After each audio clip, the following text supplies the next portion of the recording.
Hi, everyone. Welcome to Silhouettes of the Truth, the show about fiction for modern Catholic authors. I'm your host, Dominic D'Souza, novel lover, all-around Catholic creative, founder of CatholicAuthor. Today, we're joined by Eleanor Nicholson, novelist, educator, homeschool mom, and lay Dominican. Welcome, Eleanor. How are you? I'm very well. Thank you for having me, Dominic. Oh, it's going to be a fun discussion today. You've written a number of different books, so we're going to get into that in just a second. This show, Silhouettes of the Truth, we talk creed, craft, and co-creation, rooted in grit, grace, gods, and dragons. Please press like, subscribe to this channel. We're here to inspire your faith and your fiction. So without more ado, let's jump into Eleanor. Can you share a little bit more about yourself? What is your backstory and how did you get to where you are today? Well, I am, as you noted, a homeschool mom. I'm also a graduated homeschooler, one of those good old geeky homeschoolers. We were homeschooling before it was cool. Yes, I can cite a homeschooler at 300 yards because I see myself. But I was raised in a very narrative-loving family, Catholic-loving family, but narrative-loving family. So stories were a part of that. So I love literature. I started writing stories from a very early age, reading voraciously. My high school was reading. I mean, I did math too, but that was just to get back to the reading. Went and studied in the university system, became very disgruntled, finished my degree, and then started writing again. I hadn't for a little while. Something about mainstream academia can kill creativity. But I write the sort of stories that I love. I always have. My stories are much better than they were when I was a child. A lot of the work I've done is the sort of, you said grit, it made me laugh, because I feel like so much of writing is grunt work. You feel called to write a narrative, you feel called to write, and I've done a lot of things that are not very glorious in terms of writing. I wrote a respiratory care lexicon once because need to pay the bills. But at the same time, I'm sorry? I was just saying that sounds breathtaking. It was really exciting, and there wasn't a clinch in the final page. It was really but so it's sort of that balance between the artistic impulse and the need to pay one's bills, which I think is really important for us to recognize as creatives.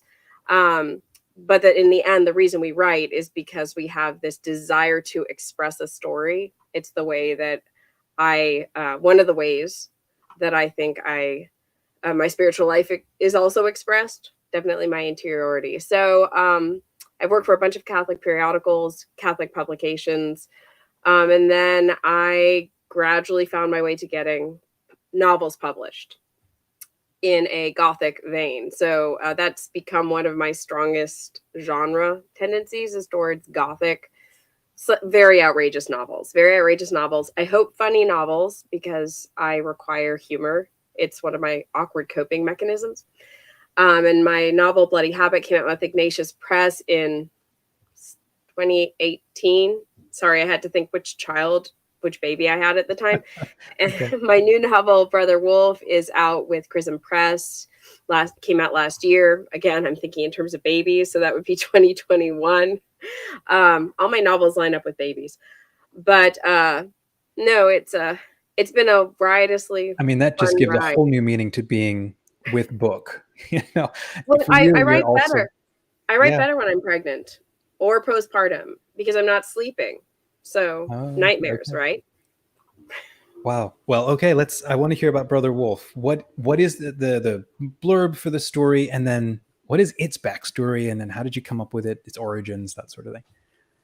I would say just to capture the whole plot, a young protagonist encounters a crew of werewolf hunters. There's a werewolf he's a Franciscan, and he's relapsed into lycanthropy, and they're scouring Europe to look for him. And the narrator sort of attaches herself to the crew and helps track them down, even though she's not Catholic. She has no credentials for the fight, but it's this re-enchanted world that absolutely attracts her.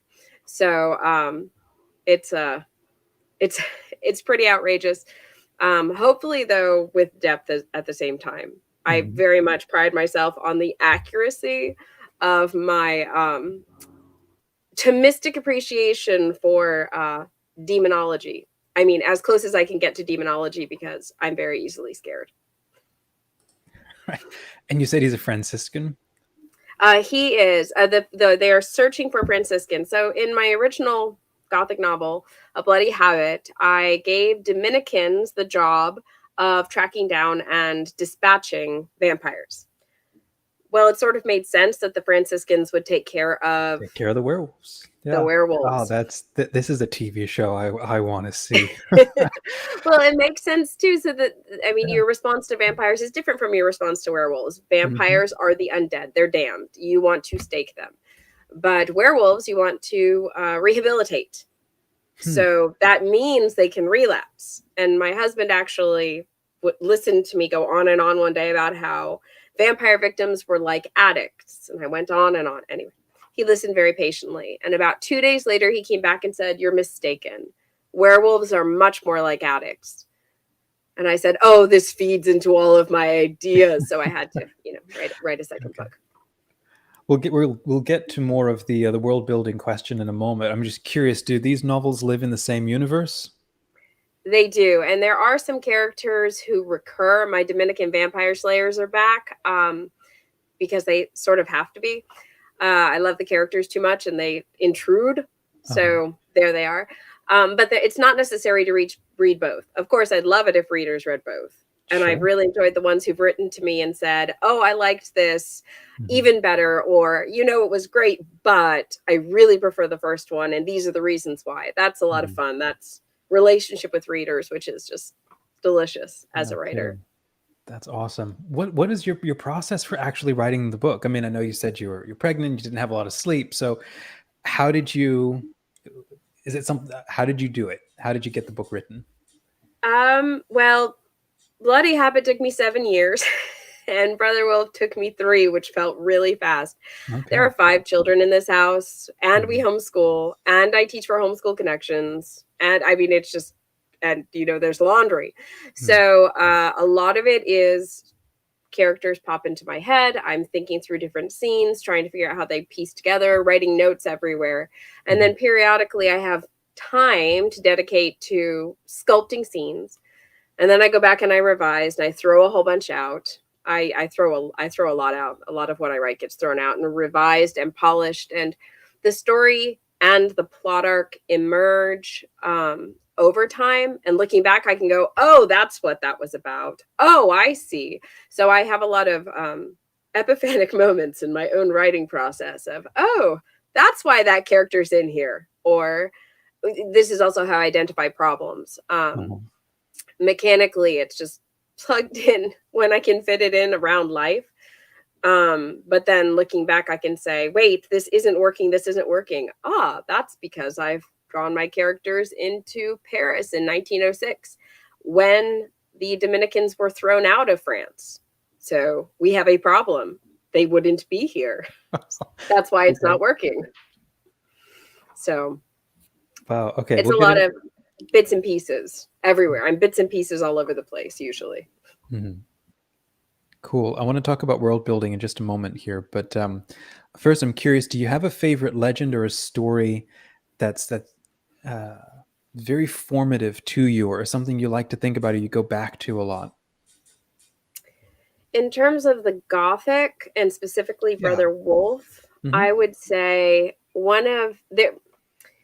two things. One, I was very drawn by the legend that says that if a werewolf, someone who loves a werewolf, recognizes the person, the man behind the werewolf, and calls him by name in the midst of the possession, he will be freed of the curse. That fascinates me. Not going to say it necessarily works in my novel, but alongside that, I would say even more foundational is I'm very attached to the Greek myth of Sporagmos, which is associated with figures like Actaeon. Now, Actaeon was a hunter in Greek mythology, and he saw the goddess Diana bathing.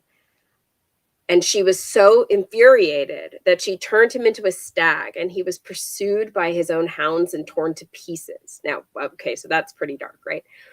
But for me, when you look over literary history and you see this picked up by Petrarch, by Shakespeare, and this theme is sort of revisited. They're saying that in the Christian understanding, you encounter the divine, and yes, you're torn to shreds, but you're radically made new.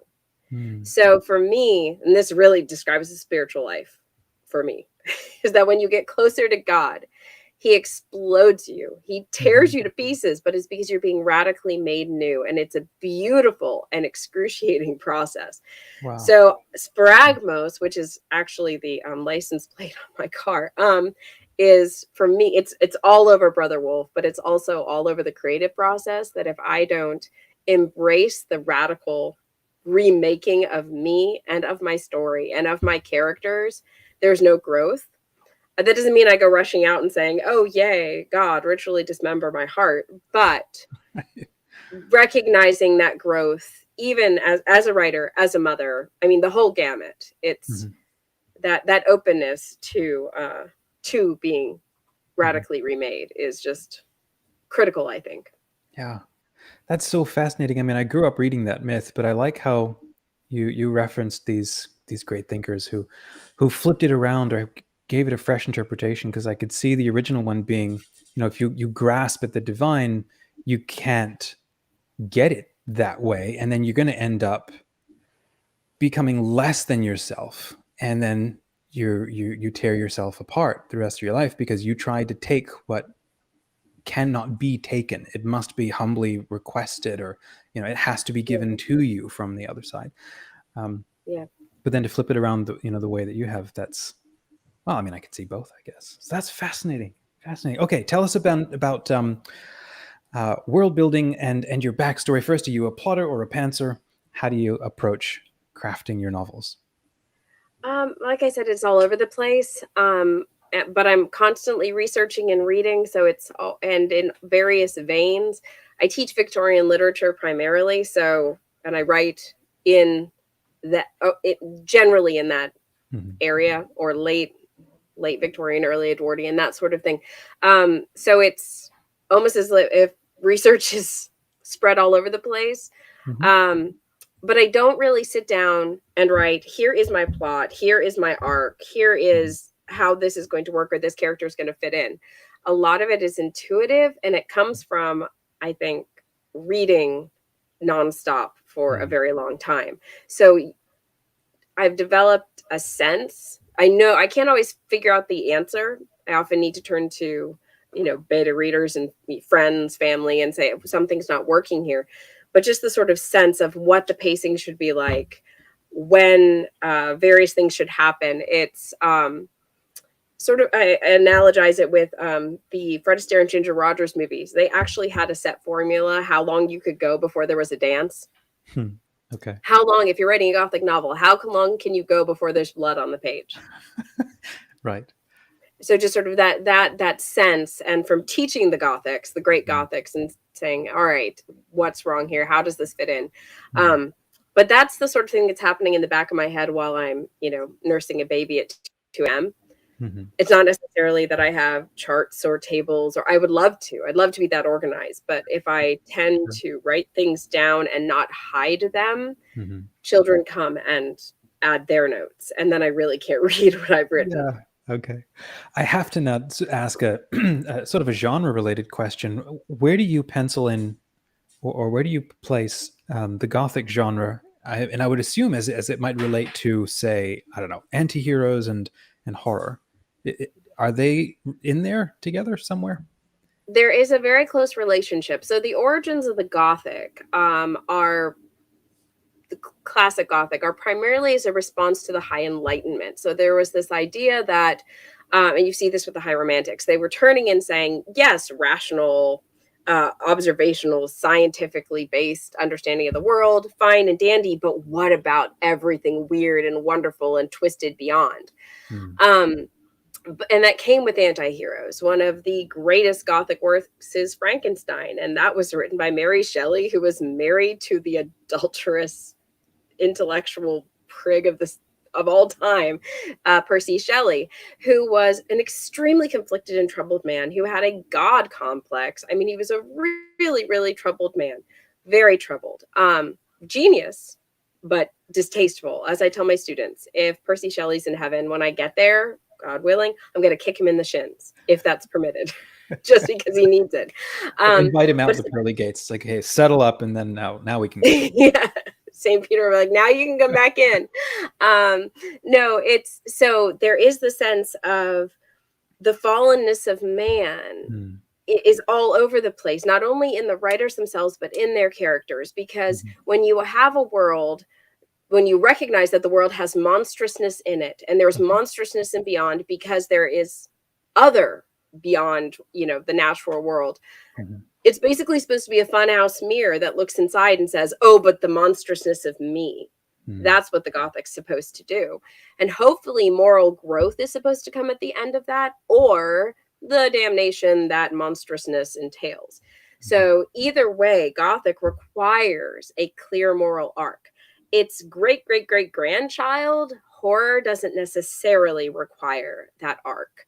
So it can tend more to a sort of nihilistic darkness and corruption for corruption's sake. So even though I'm sometimes classified with horror, I actually don't write horror.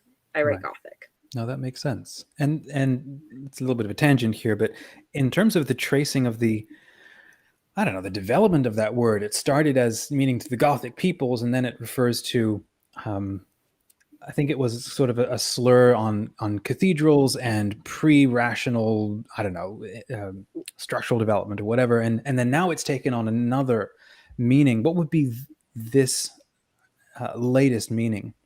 How would you define that?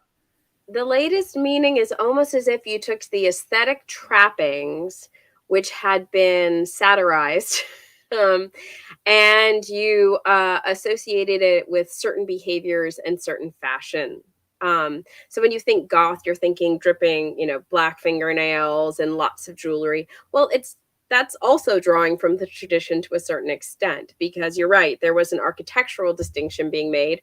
We have the classical with the nice symmetrical columns, and then we have the irregular Gothic, and it's got gargoyles. So they're grotesque and weird and not just beautifully symmetrical and clean lines in those classic in the classic tradition. There's also a sense of pain in the Gothic. If you look at the difference between a crucifix that's very classically, Jesus looks very composed there on the cross. But if you go to a Gothic one, he's in torment, and you're probably in Spain, and it's creepy and covered in blood, which is also fascinating and beautiful and very deeply Catholic. There's one thing that I said in my first novel, or my first Gothic novel, and it's coming out again, which is that Catholics can battle the preternatural because we're weirder than the preternatural. We really are weird. We're weird, and it's wonderful. That is an awesome quote. Please unpack that for 30 seconds. How are we weirder than the preternatural? Because the preternatural is really just the natural world where little rules are being broken to creep people out. We consume the body and blood of Christ. We eat Jesus. I eat God. That is so much. We have disembodied floating heads of Jesus on a gold background. Veronica's veil. That's what it looks like.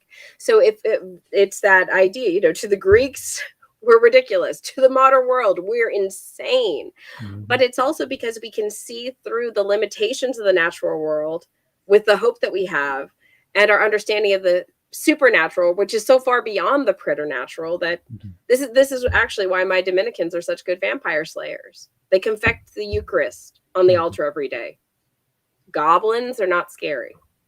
They're sort of mundane and a little boring, which is the other reason why my Dominicans are not my narrators.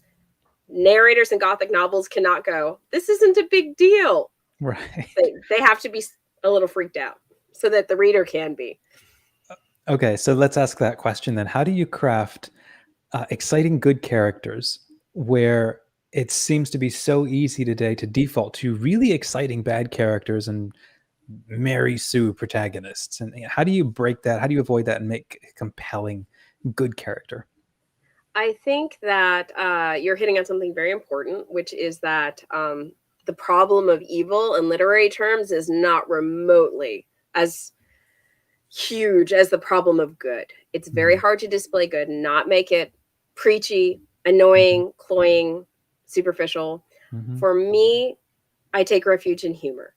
It's the way like I said, it's an awkward coping mechanism, but it's also the way that I conceive of my good characters. It has to be funny, because man's efforts in the face of reality and in distinction from God's efforts are ridiculous without grace. Without grace, we'd be monstrous, we'd be damned, etc., etc. We'd also just be patently absurd. So a good character for me is one who embraces that absurdity and even delights in it. I should add a codicil, though, especially in Brother Wolf. There are some characters whom I consider deeply good, but they don't necessarily have a sense of humor. And that, I think, highlights the foibles or the predominant faults of those particular characters. That not having a sense of humor can actually be indicative of a lack of humility, or a lack of easy charity.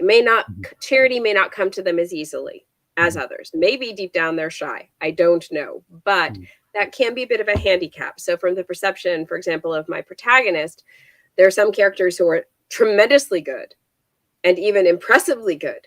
And she's terrified of them and doesn't understand them and is timid of them and awkward around them, because all she can think of is that person doesn't like me.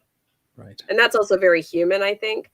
So grounding goodness in these sorts of qualities hopefully makes characters relatable, realistic, and, like I said, not cloyingly preachy and stopping saying, I'm going to hold up the plot so that I can preach at you, which is not my job. I'm not a preacher. I am a lay Dominican, but I am not a preacher. I leave that to the friars. Right. I want to ask you about that in a second, how that maybe you feel that influences or guides, how you approach this sort of thing. But one thing I was thinking as you were talking was, maybe it's almost an unfair question then, because it kind of makes me think of that line from Scripture where Christ says, who is good but God alone? So just stop trying to be good. And someone once said that the only difference between a good guy and a bad guy in a story is that they both basically start in the same place. They both are dealt the same crippling hand of fate, accidents, problems, but the difference is in the response. The good one chooses to maybe take in the blows and get stronger and continue to find a way to do good, as painful as it might be. But then the bad can't let the evil go, and he swallows it and it sours inside him and he turns it around into anger and causes problems. So in a way, it's the same story, but they're two sides of the same coin. It's also like the two classical masks of drama and comedy. For something to be, tragedy and a comedy. A tragedy ends in death. A comedy ends in marriage. You could take Shakespearean comedies, and if you just make the ending of death, it's a tragedy. And vice versa. If Othello ended with a happy marriage scene, it wouldn't be a tragedy. So it's that redemptive arc. What are we headed towards? Are we headed towards the marriage feast of the Lamb, or are we headed towards damnation? It's the same for each character, even if you're reading something like P.G. Wodehouse. Yeah. In terms of being a lay Dominican, how does that intrude or influence or give you a set of guidelines or encourage you to actually go deeper and give you the confidence to be as dark and as fun as you are with these topics? Any thoughts along those lines? I would say that it's very much, it does contribute, but it's also part of the whole me. So it's although that sounds remarkably arrogant, it's that it all comes together and it all works together. It's sort of like you can't turn off one part and then turn on the other part. But I would say that one of the biggest things that association with the Dominicans has done is made me a stickler for precisely accurate terminology. So I have to laugh at myself, because I'll find myself saying, well, wait, no, I can't just use this term. I have to use this term because this is the precise meaning of this term, and this is the meaning of that term, and just make the imprecision makes me a little crazy.